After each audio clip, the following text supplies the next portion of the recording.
The deteriorating situation in Sudan is of great concern to our region and continent. In the last 5 days, fighting has led to the loss of hundreds of lives, massive destruction of property, and displacement of civilians. Kenya is deeply alarmed that a misunderstanding over a single outstanding item in the political framework agreement, namely the time frame for the integration of the rapid support forces into the Sudan armed forces, has degenerated into violent conflict. As a result, the parties to the framework agreement have been engaged in military confrontation. The indiscriminate deployment of lethal power and air power by both RSF and SAF has targeted military and non-military targets, causing devastating damage to property as well as strategic public infrastructure, including roads, bridges, and airports. We are also deeply concerned that members of the diplomatic community have been targeted and civilians in general have been caught in the crossfire.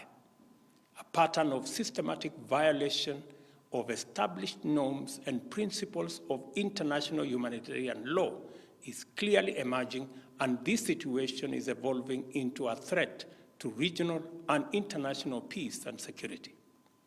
Kenya implores the leadership of the two parties to ensure full compliance with the resolution of the Intergovernmental Authority on Development Heads of State Summit held last Sunday.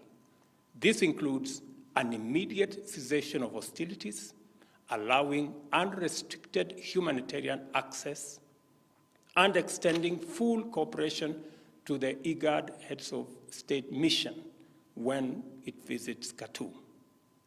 The outcome of these engagements and evidence of cooperation from the two parties will be crucial to the resumption and conclusion of the negotiations on the political framework agreement.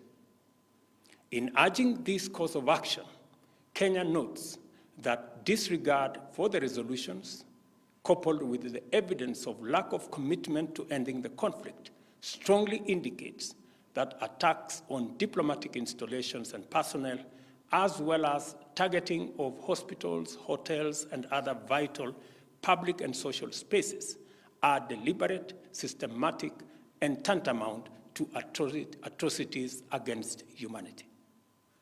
There is real danger that the escalation of hostilities in Sudan could implicate external, regional, and international actors and degenerate into a security and humanitarian crisis on a disastrous scale. It is therefore critical for an international coalition of all the actors that have been involved in supporting the restoration of civilian rule in Sudan to act with urgency. The United Nations, Africa Union, IGAD, and all the other stakeholders for the Sudan must lead a process that extends beyond mere cessation of hostilities towards the restoration of sustainable peace, security, and stability. It is time to silence the guns in our region and continent so that we can focus on the urgent work of enabling our people to pursue opportunities and actualize their aspirations in peace and tranquility. Time is of the essence.